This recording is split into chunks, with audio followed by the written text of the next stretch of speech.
Hola, buenos días. Mi nombre es José Sabo y voy a compartir la palabra de Dios esta mañana.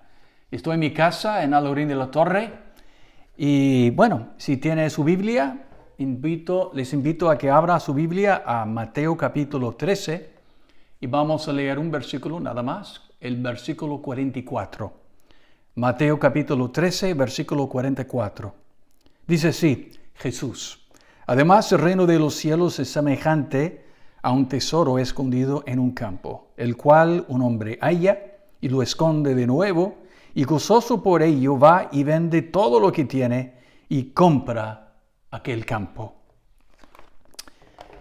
Hace ya bastantes años, en 1969, un hombre salió de su casa, andó por un campo y encontró una piedra que pesaba medio kilo y de color azul. Bueno, realmente no sabía lo que tenía, pero volvió a su casa y guardó esta piedra o debajo de su cama o en su armario. Y un día, después de casi 20 años de guardar la piedra, le enseñó a un hombre y el hombre le dice, pero amigo, tú sabes lo que tú tienes. Yo creo que tú tienes un zafiro. Y tiene el color correcto, pesa como debe pesar. Yo creo que debemos evaluar profesionalmente esta piedra. Y se descubrió que era un zafiro de verdad y que al vender valía $3 millones. Pues en esta parábola de Jesús, el Señor habla de un hombre que encuentra un tesoro en un campo. Evidentemente estaba caminando por un campo que no pertenecía a él, andando por el campo y de repente encuentra algo de gran valor, un tesoro. Jesús no enseña cómo encontró el tesoro, ni habla de si era plata, oro o lo que sea, pero un tesoro de gran valor. Y el hombre que encontró el tesoro se dijo a sí mismo, mira, si compro el campo, entonces todo lo que hay en el campo es mío, incluyendo el tesoro. Entonces, vende todo lo que tiene. Su casita, sus herramientas, ropa extra, lo que sea. Vende todo para tener suficiente dinero para comprar el campo. Entonces, de repente, al comprar el campo, se convierte en un hombre rico, porque encontró un tesoro. Y en esta parábola Jesús está enseñando sobre el reino de Dios y Cristo compara el reino de Dios a un tesoro muy valioso.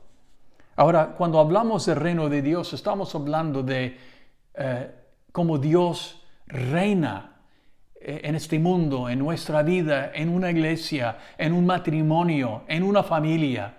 Dios quiere reinar porque es un rey.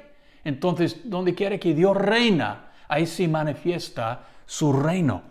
Entonces, ¿qué podemos aprender esta mañana sobre el reino de Dios? ¿Por qué Cristo compara el reino de Dios a un gran tesoro? Bueno, yo puedo pensar en 3 razones, hay más, pero voy a compartir 2 o 3 dependiendo del tiempo. En primer lugar, yo creo que podemos comparar el reino de Dios a un gran tesoro porque en el reino de Dios hay misericordia y perdón en abundancia. Todos sabemos que en el mundo no siempre se encuentra mucha misericordia, a veces no se encuentra mucha perdón. Vemos muchos ejemplos de desacuerdo, de enojo, de pelea. A veces los amigos tienen una pelea. Uno dice algo bastante cruel al otro, uno hace algo inesperado, injusto, terrible, y como consecuencia ya no se hablan, no salen juntos, dejan de ayudarse, dejan de ser amigos, se convierten en enemigos. Muy triste. Y podemos ver algo parecido entre algunos casados. Hay mucho divorcio hoy en día debido a la falta de perdón, misericordia, un deseo de reconciliarse. Hay padres e hijos que no se hablan, que no se llevan bien. Hay vecinos que se pelean. Hay guerras entre naciones debido a la falta de perdón y misericordia. Ahora, imagínate, ¿cómo sería si Dios tomara la decisión de no perdonar a los seres humanos? No habría la posibilidad de gozarnos de la vida eterna y se nos prohibiría entrar en los cielos.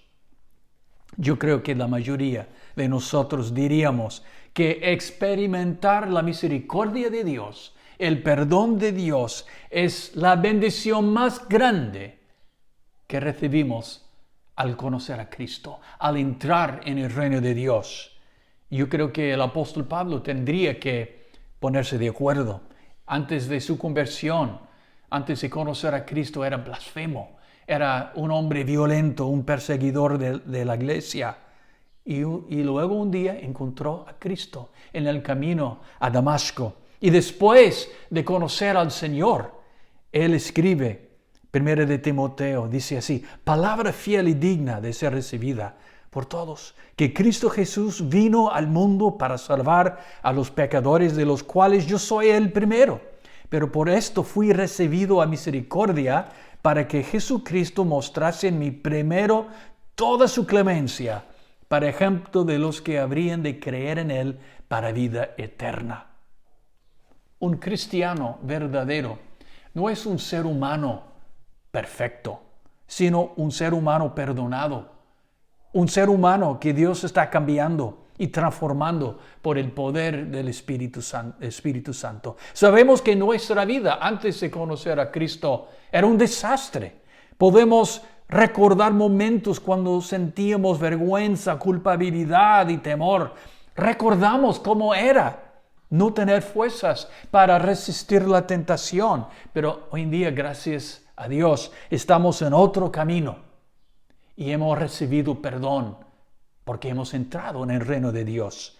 Pablo dice: si alguno está en Cristo, nueva criatura es. Las cosas viejas pasaron y aquí todas son hechas nuevas. Entonces, podemos gozarnos, hermanos, en el hecho, en la realidad de que hemos recibido perdón por conocer a Cristo, por entrar en este glorioso reino de Dios. También en el reino de Dios hay propósito. Yo creo que es otra razón por la que podemos declarar que el reino de Dios es como un gran tesoro. Hay propósito y significado. Hay mucha gente que no sabe por qué nacieron. No saben por qué están en este mundo. No saben el propósito de Dios para sus vidas. Se sienten vacíos. Son como, yo me acuerdo leer de un experimento unos científicos querían saber cuánto tiempo unas ratas podían nadar en un tanque de agua. Entonces echaron unas ratas en un gran tanque lleno de agua. Con sus relojes estaban viendo, vamos a ver cuántos minutos pueden aguantar. Entonces las ratas estaban nadando, sus patitas moviéndose muy rápidamente y dando vueltas en el tanque 17 minutos. Y luego una tras otra comenzaron a hundirse. El experimento no se terminó. Los científicos sacaron cada rata, dejaron que descansaran un poquito y cuando las ratas pensaban, está todo bien, los científicos echaron las ratas una vez más en el tanque. Y sus relojes mirando, los científicos descubrieron que ahora las ratas se mantenían nadando 3 horas y media. Pero al final, aún después de 3 horas y pico, pues las ratas ya no podían aguantar más y comenzaron a hundirse. Pero dieron muchas vueltas. Y yo creo que muchos en este mundo piensan somos como ratas dando vueltas en un gran tanque. No sabemos por qué estamos aquí en el tanque, no sabemos el propósito de esta vida, quién nos va a ayudar, quién nos va a sacar de este desafío en el cual nos encontramos.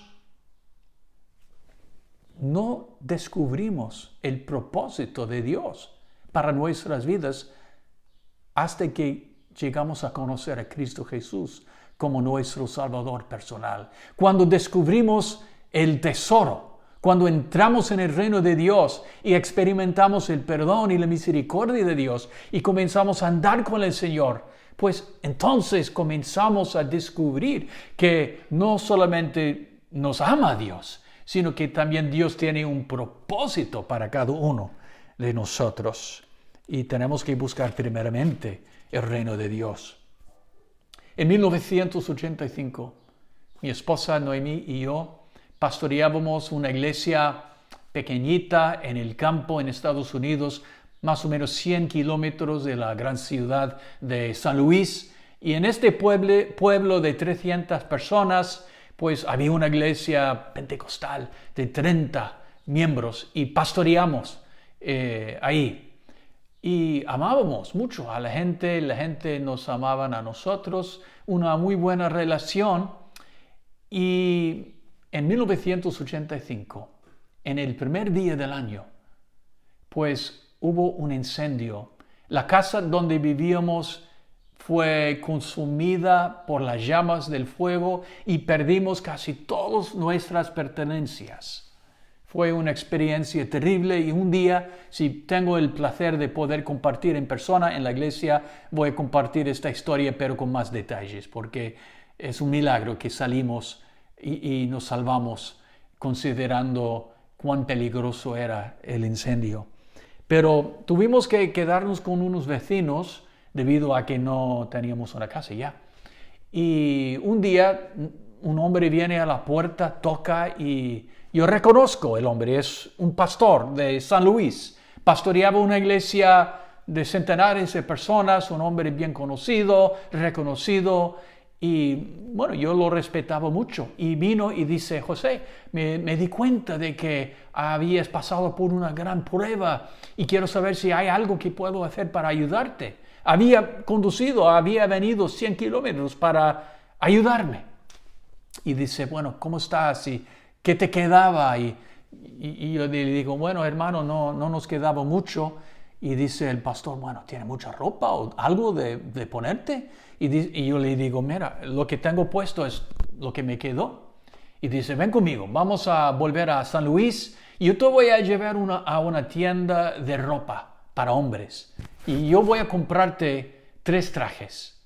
Entonces yo fui con él, entramos en la tienda, los sastres eran judíos, salieron con sus cintas para medirme y tal. Y el pastor me dijo, mira José, busca los trajes, escoge 3, no te importe el precio, solamente busca lo que quieras y voy a comprar. Bueno, yo estaba pensando, yo voy a llevarme 3 trajes de los más bonitos y muy agradecido por el gesto de este pastor y tal.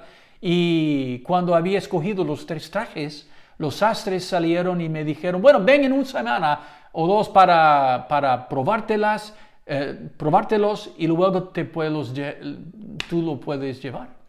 Bueno, yo pensaba que iba a poder llevarlos ya, pero no, tuve que esperar porque los sastres tenían que hacer su magia a los trajes. Entonces, cuando por fin volví a la tienda a recoger, tuve que probar los trajes y me di cuenta que no solamente eran trajes de alta calidad, pero me quedaban bien, muy bien, bonitos y me quedaban muy bien.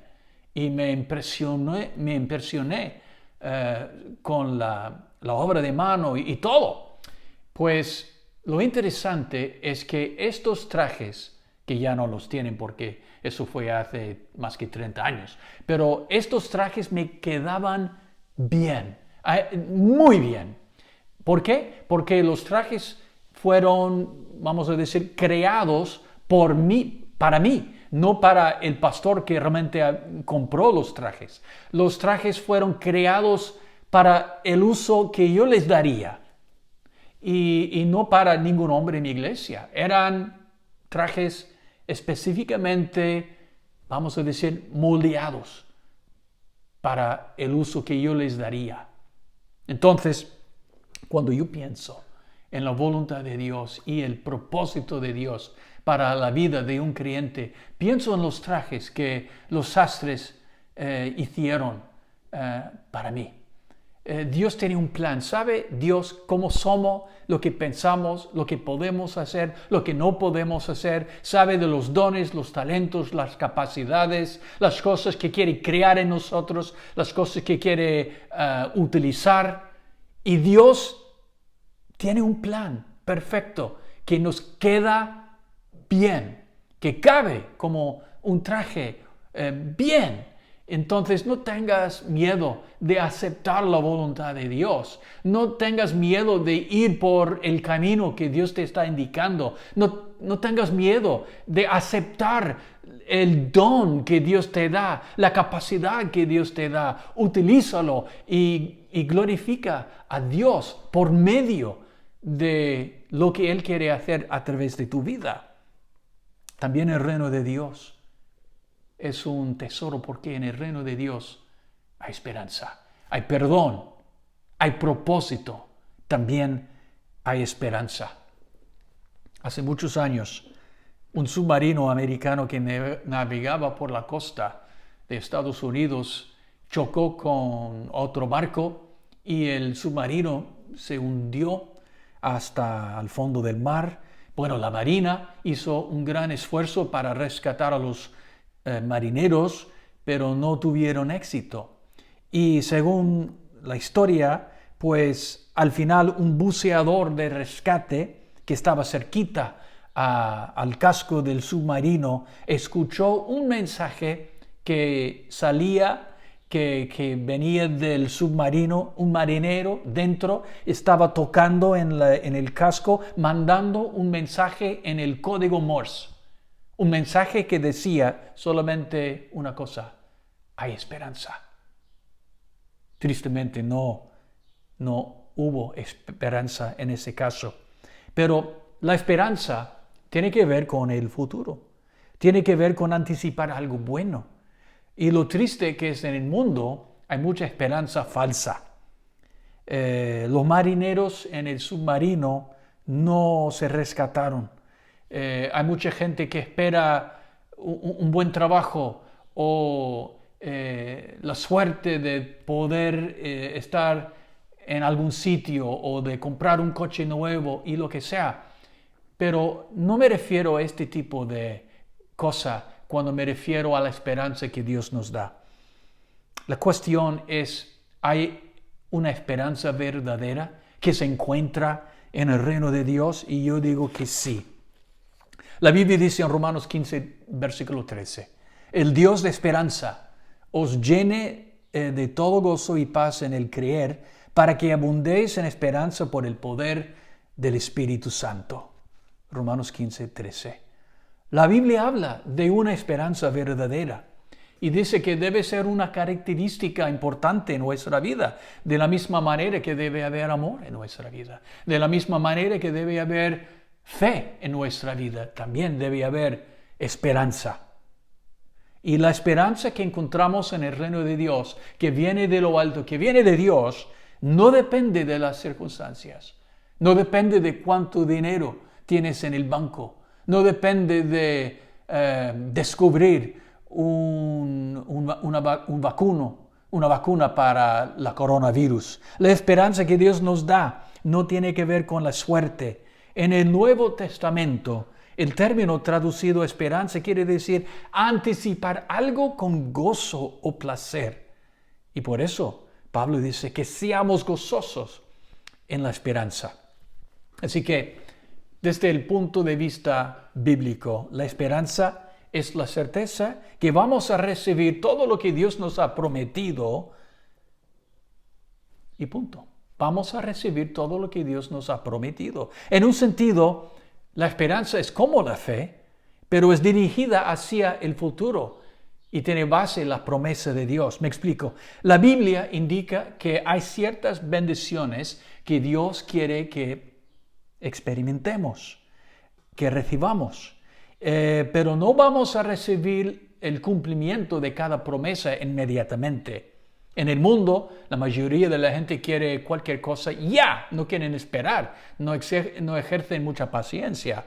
Pero en el reino de Dios, cuando Dios hace una promesa, cuando indica lo que quiere hacer, a veces tenemos que esperar un poco Incluso a veces tenemos que esperar meses o años. Incluso hay ciertas bendiciones, ciertas cosas prometidas a nosotros por Dios que no vamos a experimentar hasta que salgamos de este mundo y entramos en la presencia de Dios. Por ejemplo, ver a Jesús cara a cara, descansar de nuestros labores, vivir sin ninguna tentación o recibir el galardón por nuestro servicio fiel al Señor. Hay esperanza. Dios nos hace promesas. Y Dios quiere que nuestros corazones se llenan del amor derramado desde los cielos por medio del Espíritu Santo. Quiere que andemos con confianza, sabiendo que tiene un propósito para nuestras vidas. La coronavirus no es el fin de todo. Hay todavía más que Dios quiere que su iglesia haga, hasta que Cristo venga y nos rescate de la tierra. Y en el reino de Dios hay esperanza. Y a la luz de lo que hemos estudiado hoy, déjenme compartirles 3 sugerencias. Primero, demos gracias a Dios por el privilegio de estar en el reino de Dios, de haber encontrado el tesoro. Vale más que cualquier otra cosa en este mundo. Segundo, sirvamos a Dios de todo corazón. Tenemos propósito, tu vida es importante. No tires la toalla. No dejes por vencido, no te dejes por vencido. Dios quiere usarte, quiere bendecirte, quiere mandarte a hacer cosas. Entonces es una bendición saber qué tenemos que hacer y recibir el poder de poder hacerlo. Y tercero, confiemos en las promesas de Dios. Son impresionantes, son de mucho ánimo, son excelentes y todas las promesas de Dios se cumplen. Entonces, ánimo, hermanos. Dios está con nosotros. Gózate en el tesoro que es el reino de Dios. Oremos. Padre Santo, gracias te damos por este momento. Pido, Señor, que derrames tu espíritu sobre mis hermanos.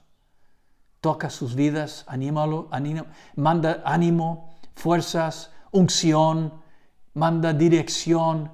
Señor, pido que cada persona se goce en el tesoro, que descubra más de tu propósito para su vida, que su vida abunde con la esperanza, sabiendo que un día vamos a salir de estas restricciones de la coronavirus. Un día vamos a poder salir y vamos a poder seguir sirviéndote. Dios, derrama tu espíritu, prepara tu iglesia para su futuro. Prepáranos, Señor, para las cosas que quiere que hagamos. Y pido, si hay una persona que escucha esta mañana, que no te conoce, que no tiene una relación con Cristo, que se arrepienta, que le diga a ti, Señor, Padre Santo, acepto a Cristo Jesús como mi Salvador, me arrepiento de mis pecados, soy pecador y necesito perdón. Entra en mi vida, Cristo, tú que muriste en la cruz por mí, tú que resucitaste de los muertos. Entra en mi vida, sálvame, cámbiame. Quiero descubrir este gran tesoro. Gracias, Dios, porque tú me escuchas y tú tienes una bendición para mí. Y gracias, Dios, te lo pedimos todo en el nombre de Jesús. Amén y amén. Bueno, Dios les bendiga, hermanos, y nos veremos un día en la iglesia en persona. Hasta entonces, chao.